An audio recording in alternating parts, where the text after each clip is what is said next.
Sex is most of the time a physical act. Of course, it's hugely emotional and relational, and I write, and it's an opportunity for self-expression, concepts that I write about extensively in the book. I had kind of noticed an increasingly high number of people in my office complaining about this inability to quiet down the mind enough to focus on the sensations of sex. I think thanks in large part to our smartphones and the degree to which we're multitasking all day long. So, when you're having lunch, just sit and have lunch. Or when you're having a glass of wine in the evening, just kind of stop what you're doing for a second and just actually taste the wine or the coffee or the tea or whatever it may be. Just elongate the time that you're kind of touching and exploring each other's bodies, so that you can make that transition of the chaos of your day into kind of this sacred space that the two of you can share. The whole premise of the book draws from flow state science. One of those is clear goals with immediate feedback as to whether or not you're reaching those goals. Just wanted to take a quick minute to tell you how you can get almost $250 worth of free bonuses that will teach you how to improve your desire, how to have more libido, how to get the right tests done to figure out the root causes of low libido from a physical perspective. This is for men and women. And you do this by pre-ordering a copy of my book. My book is coming out in late fall. Projected date is November 1st.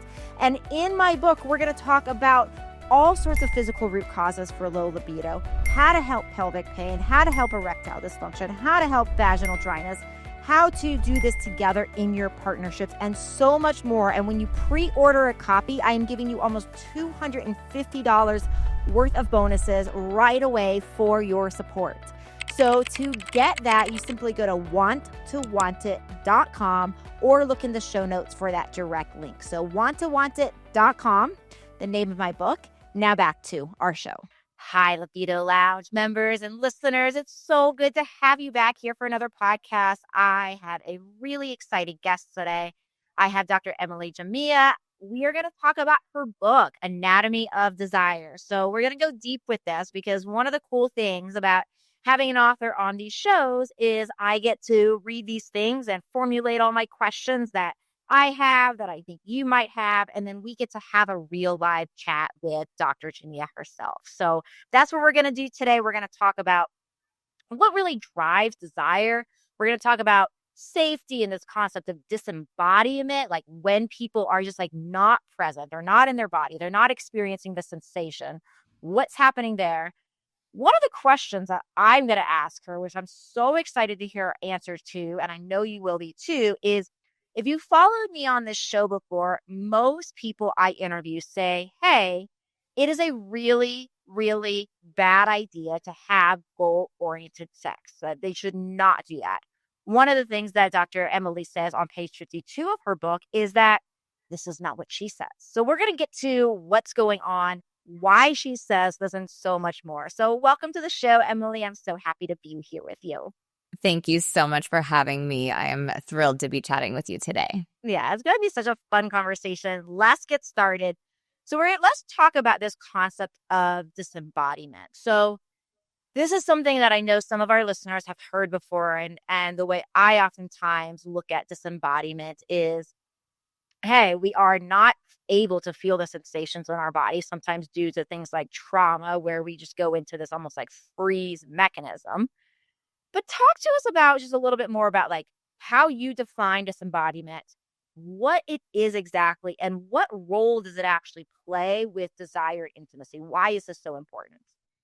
Yeah. So, sex is most of the time a physical act. Of course, it's hugely emotional and relational, and I write, and it's an opportunity for self-expression, concepts that I write about extensively in the book. But by and large, it's a very physical act. And, I had kind of noticed an increasingly high number of people in my office complaining about this inability to quiet down the mind enough to focus on the sensations of sex. They would say things like, I'm there with my partner, we're kind of going through the motions, but then I have these thoughts like, have I registered my kid for summer camp? Do they have coats that fit them for the next season? Did I remember to call my sister back? This like never ending to-do list, which, that mental load is a conversation that has become very prominent in the last couple of years. But, I noticed just a huge difference from when I first started working as a therapist to when I, started writing this book. And I started to wonder why that is. And so I actually called up one of my first ever sex therapy supervisors. Her name was Dr. Ruth Sherman, not the Dr. Ruth, but another wonderful Dr. Ruth, to ask her if this was a problem that she remembered her patients complaining of. And the reason I called her specifically is because at the time she was my supervisor when I was just a baby sex therapist. She had retired from seeing clients. So this would have been back in like 2008, 2009. And people had smartphones, but we were not as app driven as we are this day and age. Like Instagram, I think, had maybe not even come out yet as an app. So, I asked her if she remembered her patients complaining about this. She took a few days to get back to me and she said, Emily, I definitely had people who would get distracted over things like body image concerns, or I had men worried about losing their erection. But she said this never ending chitter chatter in people's heads that you're describing. She said, I thought a lot about it and I just don't remember that being a complaint, which kind of confirmed my hypothesis, which is that we are becoming increasingly disembodied as a society. I think thanks in large part to our smartphones and the degree to which we're multitasking all day long. Our devices allow us to listen to a podcast when we're out for a walk, or check emails while we're sitting down for lunch, or read the news when we're stopped at a traffic light. So you cannot expect to go from split attention all day long to the singular focus of sex. Not just that, but our calendars are just, I think, overly full with commitments and obligations. Our lives have just become a lot busier.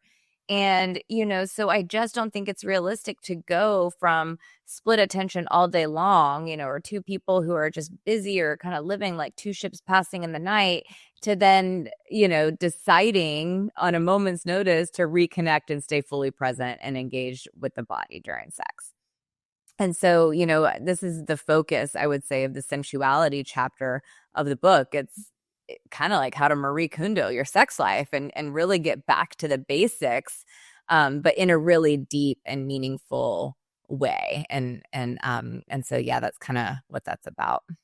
Well, and you kind of started answering my second question, which my second question was going to be like, how common really is this, right? From a standpoint of like statistics and that sort of thing. And it sounds like what you're saying is like, hey, and talking to one of your mentors, like it's becoming like increasingly more common that this is happening over time based upon things like multitasking, smartphones, how much we are pulled in different ways, and ultimately being pulled in different ways where I'm like, I can put my mind on this and I can put my mind on this and I can put my mind on this, ultimately means we're probably not putting our mind on the sensations of our body. Correct? Exactly. Precisely. And that's what embodiment is all about. It's a step beyond mindfulness. Mindfulness is such a buzzword and we hear it all the time. And it's a great tool for a number of things. And it's a wonderful first step.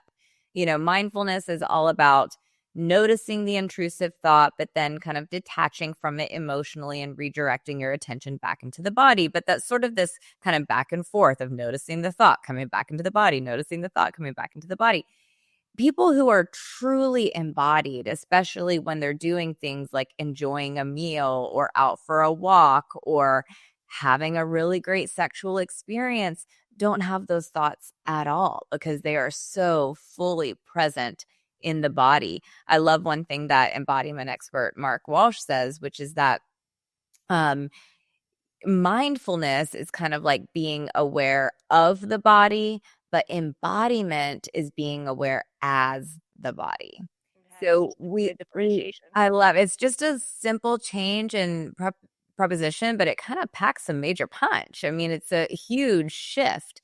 And so, people in my study, or like in Peggy Kleinplatz's research as well, which sort of in very large part kind of inspired my work, talks about how, people will say things like, my hand went there because that's what it wanted to do, So it's a really, to a large extent, kind of deeper level of presence with the body and with the five senses, while at the same time kind of holding space for your partner's experience as well. You're really doing a good job of just like leading me perfectly into the next questions I want to ask, which is wonderful. I love My first you know. rodeo. So you've mentioned something in just what you said that you also said on page 18 and 19 of your book, which is about using things like movement and eating. Like these types of things can be ways of practicing embodiment, that these can actually be embodied types of activities. So my question for you then is like, how do you, from a standpoint of actionable steps, if, people are listening to this and being like, wow, I'm definitely not embodied most of the time, which frankly, I think is actually a lot of humans. How do people begin to recognize like, wow, this is like truly, I am not in my body. Like, what is that point of like, oh, right, here's me not in my body. Here's me coming back to my body.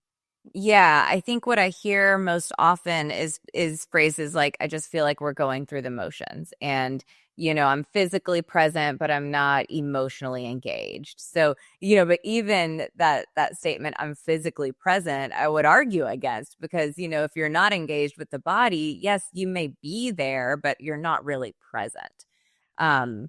So, what I encourage people to do, especially if this is their issue, is to do little things, especially on a day when they're wanting to have better than average sex, single task as much as possible. It's kind of like a little muscle we have to start flexing. I write in the book, you cannot expect to run a marathon if you've never walked around the block.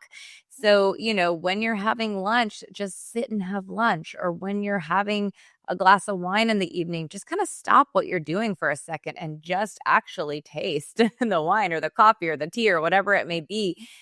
People in my research, talked about how they were the kind of people to stop and smell the roses when they were out for a walk, or, they would really notice the sensation of the shower in the morning. So, as much as possible, practice throughout the day being present in the body. And then aside from that, there's lots of little ways to transition from the chaos of the day-to-day into the body space that's required for truly embodied sex. So I'll tell people to do things like, take literally 30 seconds. You don't need more than that, just to do some deep diaphragmatic breathing to calm the nervous system. Or, when you and your partner start to engage, just elongate the time that you're kind of touching and exploring each other's bodies, so that you can make that transition of the chaos of your day into kind of this sacred space that the two of you can share. If you haven't taken a minute yet to go to wanttowantIt.com to get your bonuses, almost $250 worth of free bonuses for pre-ordering my book, I recommend you do that now. We're going to go through so many reasons and so many solutions to fixing low libido for both men and women. It is action-packed with solutions from supplements to diet to lifestyle to lab tests you should talk to your doctor about to physical routines you can change.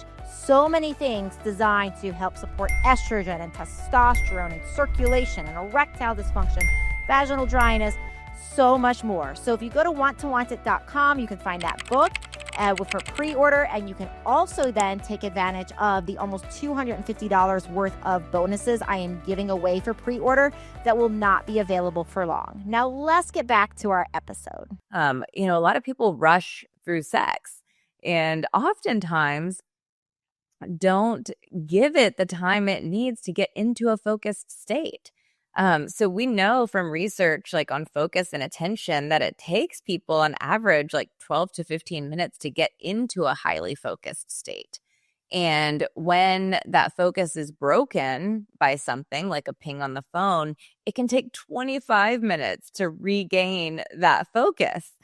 And so, there's a lot, I think, to be said about that because, oftentimes people don't even have sex for 12 to 15 minutes.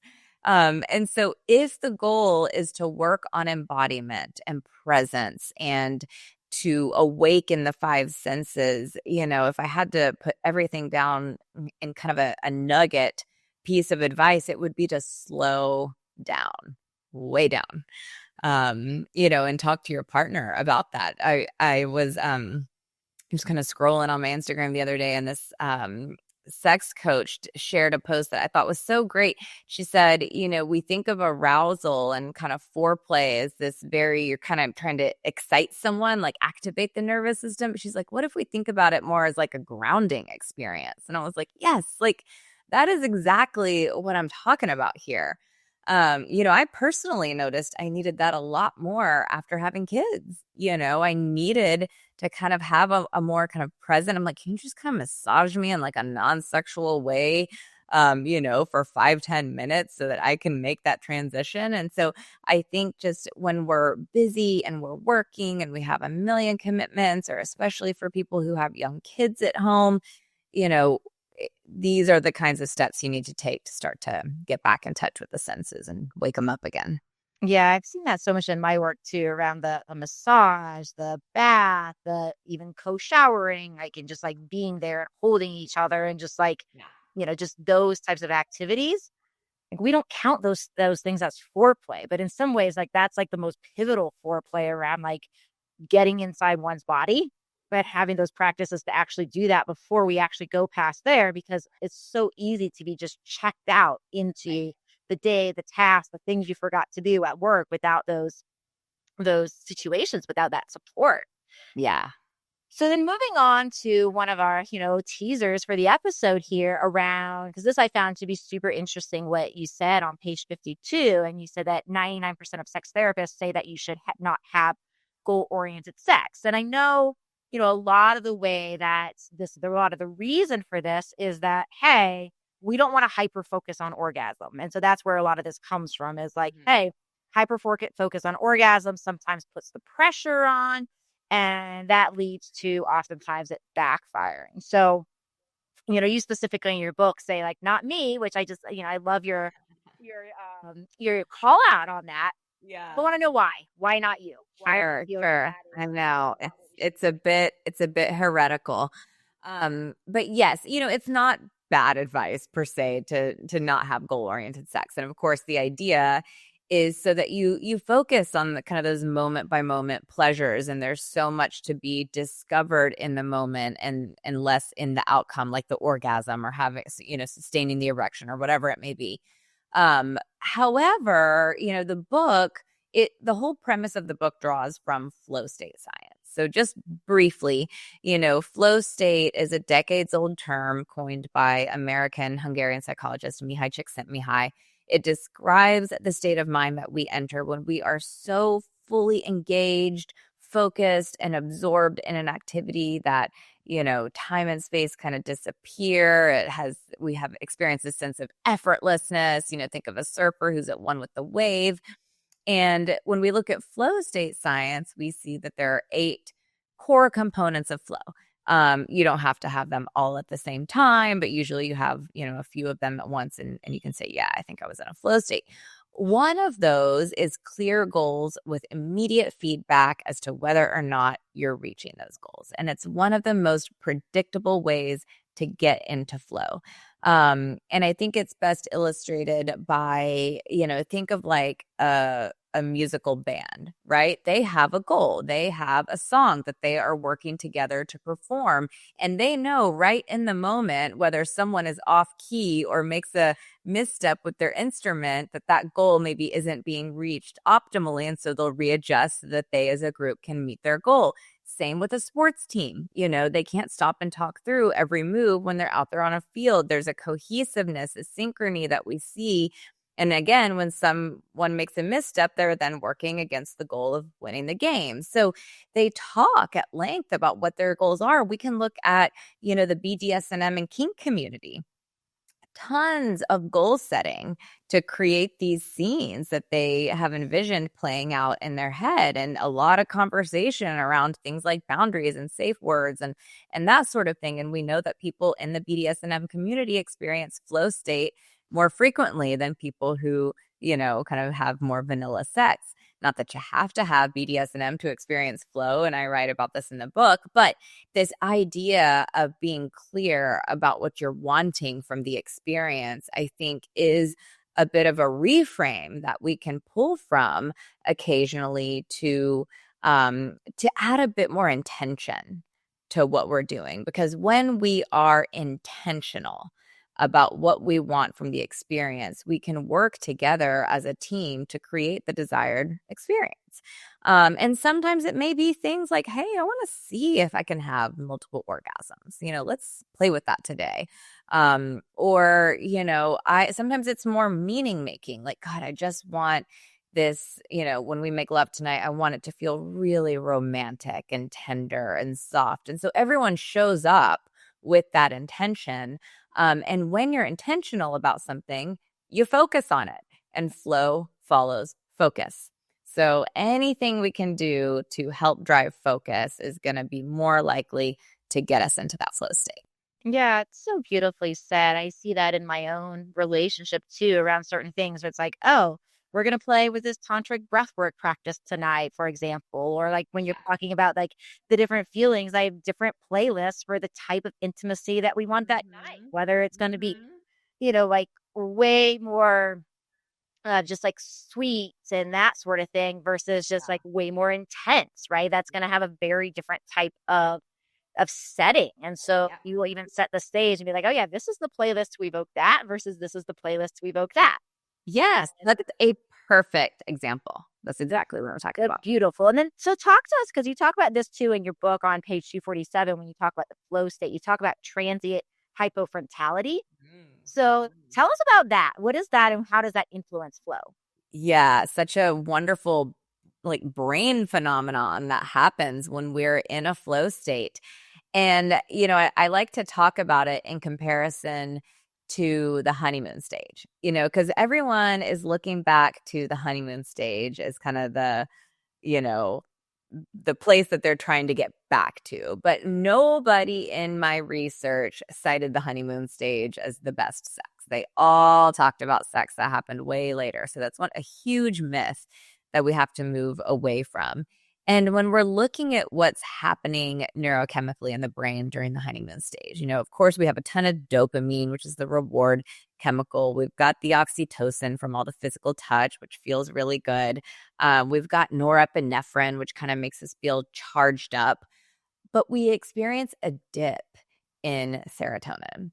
And that's a problem because what serotonin does is make us feel kind of calm, steady, and at ease. People who have low serotonin levels have things like anxiety and OCD. And because those levels dip in the honeymoon stage, is why we kind of obsess over whether or not that new person is going to call us back. And we kind of ruminate over them. And it kind of creates anxiety early on. When we're in a flow state, however, and we'll talk kind of about what that transient hypofrontality is, we get the dopamine, we get the oxytocin, through the sex, we get the norepinephrine, we also get endorphins, which can help us forget the pain that we're in. I actually talked to a lot of people in my research who were chronic pain sufferers or who had chronic illness who actually turned to sex as a way to forget their pain. We get anandamide, which helps tighten focus. And we get a boost in serotonin. So you actually get a much more potent neurochemical cocktail during flow state than you do in the honeymoon phase. And part of what causes that is this transient hypofrontality. So what that means is that the prefrontal cortex part of the brain, which is where our executive function or higher order cognitive thinking happens, things like, rationality, decision-making, planning, kind of that monkey brain, it goes quiet. So when we're in a flow state, we're not really using more of the brain, as you might expect. We're in fact using less of the brain.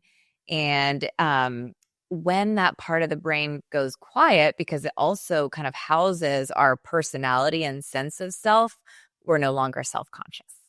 So the body image issues disappear, the insecurity disappears, the self-doubt, the worry about quote unquote performance, which is a word my clients are not allowed to use. All of that quiets down because of this experience. So it's pretty fun. Yeah, it's so great. And everybody, we are going to wrap up today's episode, but I want to let you know Emily has some amazing bonuses for you guys. We're going to talk about those. We're going to continue this conversation because some of what was just said, it's really important to think about, okay, well, what is happening at that beginning of the relationship? And, and there's vulnerability there. And another thing Emily talks about in her book is this concept of vulnerability and where that plays in at different points of the relationship and how that impacts sex and intimacy and desire and all that. And I also want to cover with her in part 2, the concept of attunement, because she says that this is one of the most important parts of sex is attunement. And I could not agree more. So we're going to talk about that and so much more in part 2. So I'm going to link below this video how you access part 2. But before we do that, I want to make sure everybody knows how to get a hold of your book, your bonuses, and everything you have for us today. So can you share? Thank you so much. Yes. So if you purchase the book, you can visit my website, which is emilyjamea.com.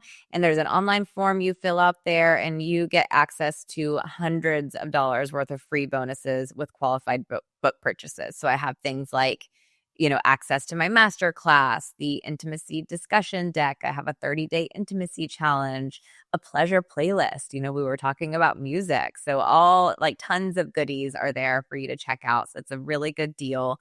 And then if you want to follow along for more daily tips, you can follow me across all the socials at Dr. Emily Jamea.